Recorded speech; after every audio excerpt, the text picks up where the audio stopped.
Namaskar. Thank you for inviting me to present at the Waves 2020 conference. My name is Anil Maheshwari. I'm a professor at Maharishi International University in Fairfield, Iowa, USA. Today I will be presenting on transcendence to the Vedic level through reading of Vedic literature. So I will start with what is consciousness and what is transcendence. I'll present a V theory of transcendence. We'll talk about what is Vedic literature, how it's organized, and how it should be read or how we read it. Then I will show some evidence of transcendence, both verbal and with EEG, and implications for development of potential for human beings. So let's begin with homage to our Guru, Maharishi Yogi. Chant with me if you would. Guru Brahma, Guru Vishnu, Guru Devo Maheshwara, Guru Sakshat Param Brahma, Tasmai Shri Gurve Namah. All glory to Maharishi and all our gurus who helped us attain this wisdom. He said, life finds its purpose and fulfillment in the expansion of happiness. Not my happiness or your happiness, but expansion of happiness in the world. The more we bring others happiness, the more we get happiness. But we can also get happiness through transcending to that level where life is bliss.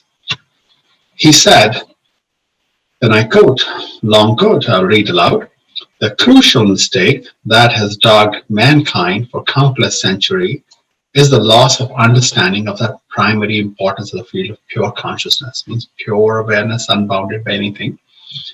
It is this field alone, which is the field of all possibilities and the home of all the laws of nature. Unless thought and field and action are experienced in this field, life remains incomplete and plagued by ups and downs, imbalance. Only direct experience can re-establish its importance of pure consciousness as the field that we must contact before we can be successful in whatever interests us. So he clearly said you need to connect with this field of consciousness. So what is consciousness? Pure awareness. So at one level, this pure being, just be aware of everything, potentially everything, the whole cosmos. But then at one level, another level, we are a human being, directly bounded by our body, our thoughts, our time, resources. We can bound them in various ways. So even as we live a life of a human being, how can we enjoy the benefits of pure being? That is the purpose of this talk. So I will present this theory V, which I kind of originated, again, with Maharishi's inspiration, a model of transcendence. So let's say we live at surface reality. This is where we are separate, individual beings with our own characteristics, desires, etc. Using a particular technique, any technique, we transcend to the absolute. You can use transcendental meditation. You may have your own. And then we get in touch at that level of consciousness where it's just pure consciousness, which is the field of all the laws of nature. At that point, all our thoughts, emotions, expressions, perceptions just begin to become very fine and they go away. At that level, we are just pure consciousness. After staying there, being with that pure consciousness, being unbounded, we do come back out to the field of action, the field of world, the surface reality, but a little bit ahead, a little bit more charged, a little bit more energized, more joyous, more rested, more vigorous, more creative. That is the purpose. So let me explain what are the various states of consciousness. The first three, and what is the level of awareness of the self and of the world out there, the content of our experiences. Top three are what is called ordinary states of consciousness. Then there is a fourth state of consciousness. Then there's the higher states of consciousness. What are the ordinary states of consciousness? Sleep, dream, and waking. In sleeping state, we are not aware of ourselves. We are not aware of anything in the world. But in dreaming, which happens sometimes during the sleeping, right? We have no awareness of ourselves, but we have some illusory experience of what is going on in the world. And then there's a waking state where we are aware of ourselves, like now, and also aware of our perceptions. When we transcend, we reach that fourth stage, Turiya. Shivam Shantam Chaturtham Manyante Sa Atma Sa Vigyeyo. That is Atma. The fourth state is Atma. It is worth knowing. It is important for us to know our own true self, the Atma. It is a state where we are unbounded consciousness, what you see in the yellow band, but we have no awareness of the content of experience. We are just pure awareness. Then there can be, Maharishi said, there are higher states of consciousness, such as a cosmic consciousness, where you have awareness of the self, even when you're working in the external field. That being infuses within you at the level of action, and your action becomes more settled, more life-affirming, more enjoyable, brings bliss to everyone. As you develop more transcendence capability, it reaches the next higher level, which you say refined cosmic consciousness, where the distance between the inside and the outside becomes very, very fine.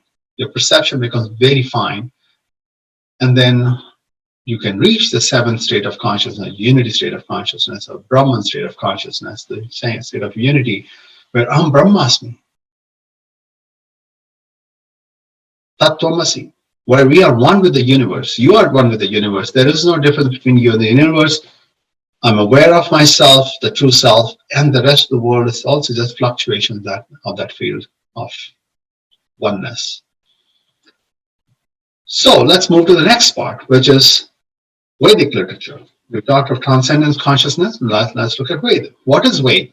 Veda is total knowledge. Veda, the definition I like from Maharishi is that Vedic literature is the authentic song of the self, by the self, for the self. You know, Vedic literature will cognize as a transcendental state, and deep trance or transcendental state, let's say in some sense, by the rishis. And it just came out of them. And of course, it was codified in Sanskrit language, which was considered the language of Vedas. But anytime you put form to it, you're limiting it. That's why a lot of our tradition has been oral. Vedoham. Vedic literature is within me. In fact, we've shown the structure of Vedas is the structure of human physiology. Art matrain siddhyati. By its Vedic recitation itself, one can become enlightened. In fact, we know as Govindam. They said, Krishna said, you just bhaj the name of the Govind, just chant the name of Govind, and then you will be enlightened. So reading Ved is a way of reaching a level of unbounded consciousness, the pure consciousness. And the sound of every Vedic hymn, every Vedic syllable is different. It has different effect on the physiology. And it can, when done for the pure level, it can actually manifest reality if we are at that state. So that's aspiration, to get a level where our physiology is pure and it can vibrate with the pure sounds of Vedic knowledge.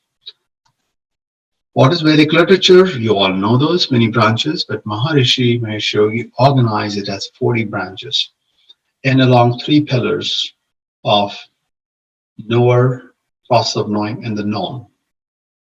You can say subject, verb, object. So Rig Veda is at the top, Agni Mile Purohitam, kind of the first opening hymn, which is then expanded in the rest of Veda, Rig Veda, which is expanded into the 3 Vedas, Sam Veda, Yajur Veda, Atharva. Then we have the Vedangas, Shiksha, Kalp, Vyakaran, Nirukta, Chanda, Jyotish. You have 6 darshanas, Nyaya, Vaisheshik, Sankhya, Yoga, Karma, Mimamsa, and Vedanta. We have Upaveda, like Gandharva, Dhanur, Stapatya Veda. And we have these various Ayurveda branches. We have this very Ithas and Puran, and then we have these Pratishakyas. So this way he organized 40 branches. So I just completed earlier this month an MA in reading Vedic literature as a degree, in which we read 9 different branches among these. And what I'm going to share with you is experience of reading one of those branches. But first, let me tell you what were the principles that we followed for reading Vedic literature. First, Vedic sound should flow easily from our mouth. We should read low and slow through the sandhi and the gaps and the samhita. Enjoy the potential of the gaps between sounds. That is very crucial. At least Maharishi Vedic Pandits are trained to read like this, highlighting the gap. The subtle gap between two syllables is the space for transformation, so we should read syllable by syllable. Second, definitely read the front and the end of it. The first syllable is the wholeness, the last one is the wholeness, and then it sort of expands like a diamond and comes back and ends there. So what that means is the Vedas are its own commentary. You don't need human commentary. The Apaurishayas, not created by human beings. The Vedas just expand on themselves from the first syllable to many syllables. So be aware of that. Third, read from a transcendental or subtle self. How do you get subtle? Well, you can start with transcendental meditation or other techniques, or as you begin to read Vedic literature, you will get more transcendent. Because the ordinary language is built at sensory level. When you read from the transcendent, don't read from that level, the knowledge of the gaps of transformation is lost. And fourthly, from behavioral level, I would say read regularly, read as a habit at the same time, covering out high quality time, settled time, maybe Brahma Muhurat, maybe early in the morning, late in the evening, or around whatever times. Anyway, so that is the idea of how to read Vedic literature, at least how we read it. Now, let me go to evidence. So I'll show two sets of evidences, one around verbal description or imagery in the head, and the second, how we did the EEG during or around the time of reading Ramayana. So, Ramayana has many parts. So during Uttarakhand, I was getting imageries of enchantment. Like one of the most beautiful images was of standing at the beach at sunset in Hawaii, very enchanting.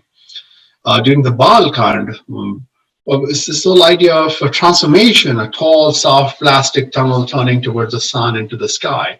I felt like expansion, like growth.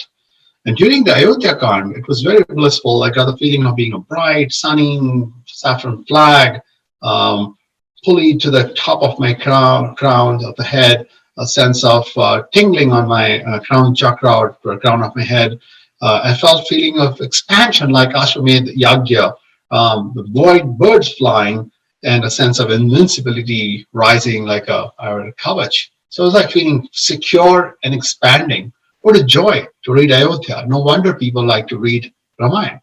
And during Sundarkand, I got very blissful, sort of joyful, happy memories or imagery, or more dream-oriented imagery.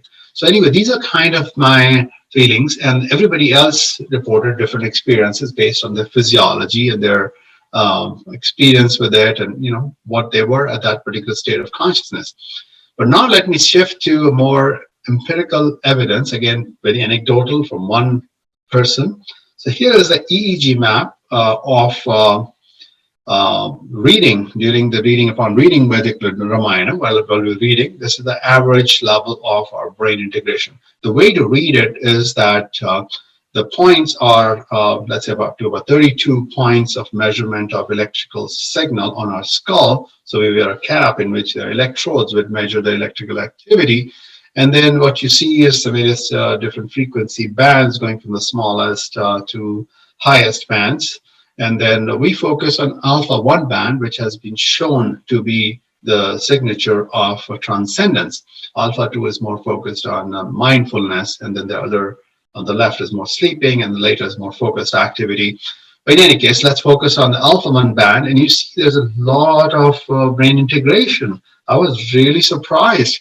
And then upon reading Ramayana, I got this kind of EEG signature. During that same session of the brain center in our university, then we were asked to listen to chanting of Ramayana from Vedic Pandits. Again, we saw a lot of coherence in the brain, a lot of brain integration. Now I'm going to go back to the previous one and then go forward.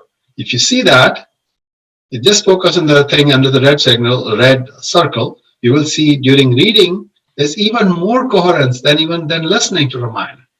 So we like to listen to Ramayana, which is very transcending, but I found that if you read it the way we were taught to, you can be with transcendent that way.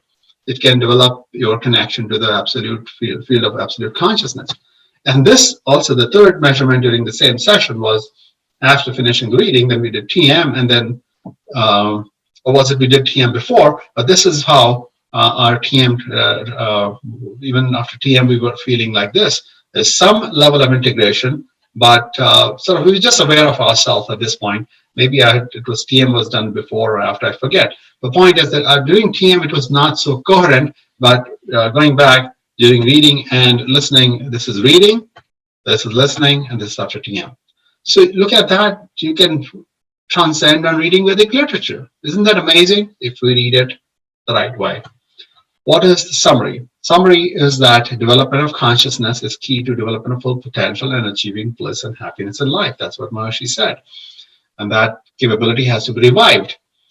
We presented a V theory, a model of two levels of transcendent consciousness, which is the surface level and the transcendent level. You go in through a technique and come back out more refreshed. We describe, at least my perception is that Vedic literature is a song of consciousness. It's a song of the self, by the self, for the self. So if we treat it in that way, respect it in that way, and listen to it low, slow, respecting every syllable by syllable. Maharishi said that treat every syllable like the cub, the tigress holds a cub in her mouth, very gently, firm enough, but not too firm that will hurt, just very carefully, and read from regular and settled state of consciousness.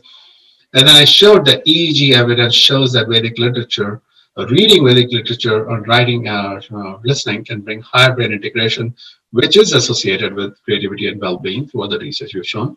And we found that reading Vedas, or at least in this case, could produce higher brain integration than listening.